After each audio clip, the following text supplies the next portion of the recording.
নমস্কাৰ বন্ধুসকল, মই ললিত কুমাৰ নাথ, আপোনালোকে চাইছে ফাৰ্মাৰ লাইফ আছাম। আজি এটা নতুন ভিডিঅ'টো বৰ বিশেষ একো নহয়, কিন্তু দাদা এজনে আপোনাৰ বৰপেটা ৰোডত গিৰ গৰু আনিছিলে। তেখেত মোৰ এজন ভাল চিনাকি হয়। তো তেখেতে দুজনী গিৰ আনিছিলে, তেখেত আৰু তেখেতৰ ভাইকে মিলাই দুজনী গিৰ আনিছিলে। মই আপোনালোকক সেই ভিডিঅ'টো যাতে বনাই দিওঁ আৰু গিৰৰ দামটো আপোনালোকে গম পাই যাব আৰু কোৱালিটিটো গম পাই যাব। লগতে ধৰক গাখীৰ কোৱালিটিটো কৈ দিম, কিমান গাখীৰ আছে সেইটোও কৈ দিম, আৰু ধৰক কেনেকুৱা ছিষ্টেমত আনিলে, কি আনিলে সেইটো কথাও কৈ দিম। দাদাৰ ঠাইত অলৰেডি এখন গৰু ফাৰ্ম আছে, তেখেতৰ চাহিপাল আছে। সিফালে আপোনালোকে চাহিপাল পোৱালি এজনী শুই থকা দেখিছেই চাগে, সি সিফালে শুই আছে।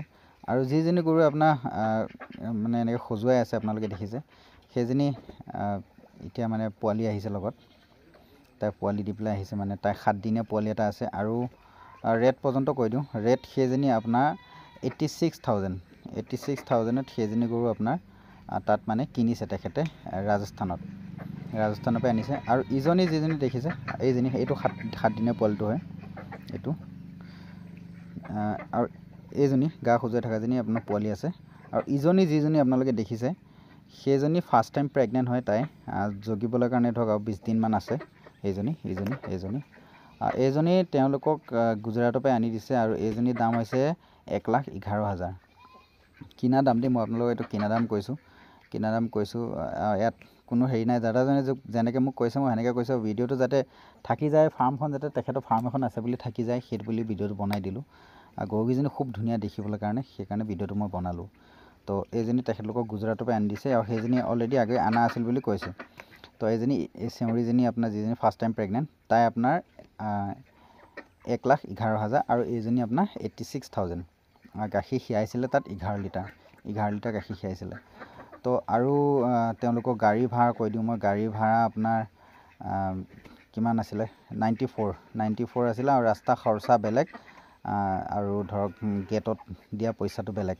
তেনেকৈ ৰাস্তাত ধৰক আপোনাৰ অলপমান পইচা খৰচা হৈছে, পুলিচ মিলাই ইটো সিটো খৰচা হৈছে, আৰু গেটৰ খৰচা অলপমান হৈছে।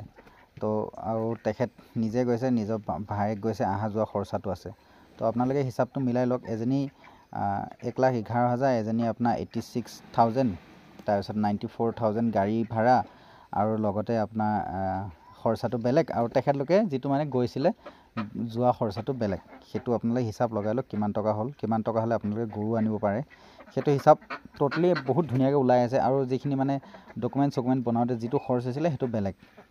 ফাৰ্মখন বনাওঁতে কৰোঁতে আৰু ইপিনে সিটো কৰোঁতে সেইবিলাক খৰচা বেলেগ। মানে আপোনাৰ এতিয়া তেখেতে যদি এটা হিচাপ কৰে, এজনী গৰু আজি তাৰিখত 1,60,000-1,70,000 ভিতৰত, মানে এজনী গৰু এতিয়া তেওঁৰ ঠাইত পৰিছেহি 1,60,000-1,70,000 ভিতৰত, মানে খৰচা অল টোটেল কৰি এজনী গৰু পৰিছে।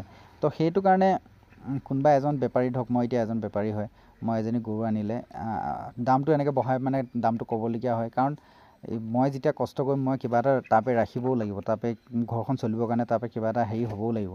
তো সেইকাৰণে এনেকুৱা দাম হৈ যায়। আৰু বস্তুটো এনেকুৱাই, আপোনাৰ যদি আপুনি ভাল গৰু লয়, দাম কমত কেতিয়াও নাপায়, সদায় তাৰ ৰেট হাই থাকে। সেইটোৱে ভিডিঅ'টো বনালোঁ। যদি ভাল লাগিল চেনেলটো ছাবস্ক্ৰাইব কৰিব।